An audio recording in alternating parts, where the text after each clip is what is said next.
नमस्कार, मैं हूं स्वप्निल वर्मा और आप सभी देख रहे हैं TV9 उत्तर प्रदेश उत्तराखंड। देश में इस समय मौसमी पारा नीचे की तरफ जा रहा है, लेकिन सियासी पारा ऊपर की तरफ जा रहा है। क्यों? क्योंकि इस समय देश में 2 राज्यों में विधानसभा चुनाव की तारीखों का ऐलान हो चुका है, गुजरात और हिमाचल प्रदेश। तो वहीं चुनाव आयोग ने उत्तर प्रदेश की 2 बहुचर्चित सीटें मैनपुरी और रामपुर, यहां पर भी होने वाले उपचुनाव की तारीखों का ऐलान कर दिया है। जी हां, मैनपुरी की लोकसभा सीट, जिस पर आप सभी जानते हैं कि समाजवादी पार्टी के संरक्षक मुलायम सिंह यादव के निधन के बाद अब वो सीट रिक्त हो गई है, तो वहां पर चुनाव होंगे, लोकसभा के उपचुनाव। और वहीं रामपुर में चूंकि आजम खान, उन्हें उनकी विधायकी रद्द कर दी गई है, उन्हें सजा हुई है, तो इसलिए रामपुर की विधानसभा सीट पर भी चुनाव होगा। अब चुनाव आयोग ने जो तारीखों का ऐलान किया है, उसके अनुसार 5 दिसंबर को इन दोनों सीटों पर उपचुनाव होगा और दोनों के नतीजे आएंगे 8 दिसंबर को। आज की इस वीडियो में बात करेंगे रामपुर के उपचुनाव के, क्योंकि वहां पर आजम खान एक बहुत बड़ा फैक्टर है और आजम खान को चूंकि सजा हुई है, ऐसे में वहां पर जो हालात बदले हैं, जो घटनाक्रम तेजी से बदले हैं, वहां के क्या समीकरणों पर भी इसका प्रभाव रहेगा, इस पर तैयार की गई है एक विशेष रिपोर्ट। आप ये सब देखिए। चुनाव आयोग ने यूपी की बहुचर्चित रामपुर की विधानसभा सीट और मैनपुरी की लोकसभा सीट पर उपचुनाव की घोषणा कर दी है। चुनाव आयोग ने प्रेस नोट जारी कर इसकी जानकारी दी है, जिसके मुताबिक 5 दिसंबर को उपचुनाव के लिए मतदान होगा और 3 दिन बाद यानी 8 दिसंबर को नतीजे आ जाएंगे। उपचुनाव का ऐलान होते ही आचार संहिता का पालन करना भी शुरू हो गया है। दरअसल रामपुर की MP-MLA कोर्ट से 3 साल की सजा होने के बाद आजम खान की विधायकी की सदस्यता रद्द कर दी गई थी। आकाश सक्सेना की शिकायत का संज्ञान लेते हुए विधानसभा अध्यक्ष सतीश महाना ने यह फैसला लिया था, जिसे आजम खान के लिए बहुत बड़ा झटका माना जा रहा है।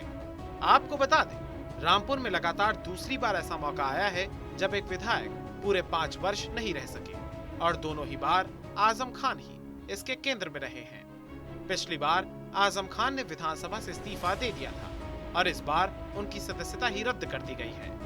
बीते करीब 6 वर्षों में ये चौथा मौका है जब रामपुर विधानसभा सीट पर चुनाव होगा। वहीं डिप्टी सीएम केशव प्रसाद मौर्य ने ट्वीट कर अपनी जीत का दावा किया। उन्होंने ट्वीट में लिखा, 5 दिसंबर को मैनपुरी लोकसभा और रामपुर विधानसभा का इतिहास बदल जाएगा, जिसका सार्वजनिक ऐलान 8 दिसंबर को होगा। दोनों सीटों पर जनता कमल खिलाने के लिए तैयार है। वहीं बीजेपी नेता भारत भूषण गुप्ता का बयान भी आया है। उन्होंने भी कहा है, जनता कमल खिलाने के लिए काम करे ताकि इस सीट का चहुमुखी विकास हो सके। एक बार फिर से रामपुर में आजम खान को सजा के बाद ये सीट रिक्त हुई है और चुनाव आयोग ने डेट डिक्लेयर कर दी है। यहाँ पर 5 दिसंबर को वोट पड़ने वाले हैं और 8 दिसंबर को काउंटिंग होने वाली है। 10 से 17 नवंबर तक नॉमिनेशन की डेट आई है। मैं अपने रामपुर के प्रिय सम्मानित मतदाता बंधुओं से आग्रह करूंगा कि इस बार पूरी ताकत और पूरे प्यार और पूरे जोश के साथ भारतीय जनता पार्टी का इस विधानसभा में कमल खिलाने का काम करें, ताकि रामपुर की इस विधानसभा में चहुमुखी विकास हो सके। साल 1996 में सपा से चुनाव लड़े थे आजम खान, जहां उन्हें करारी शिकस्त का सामना करना पड़ गया था।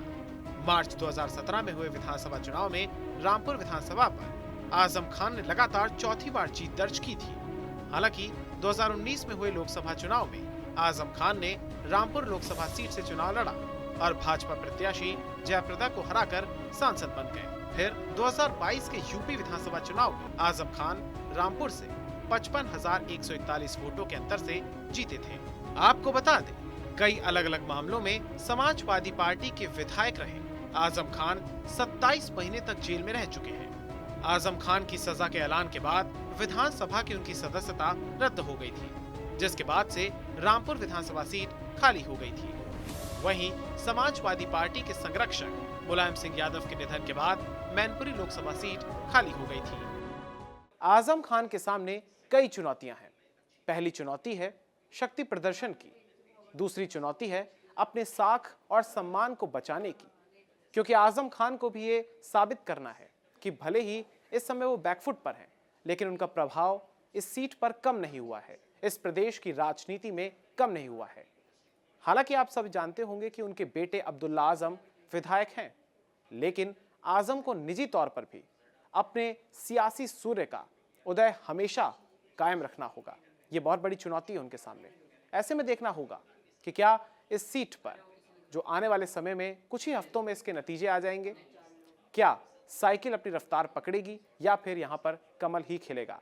क्योंकि आप सभी जानते हैं कि भी बीते महीने, कुछ ही महीने पहले ही उत्तर प्रदेश में 2 सीटों पर लोकसभा के चुनाव हुए थे, उपचुनाव हुए थे, आजमगढ़ और रामपुर में ही, और वहां पर बीजेपी की प्रचंड जीत हुई थी।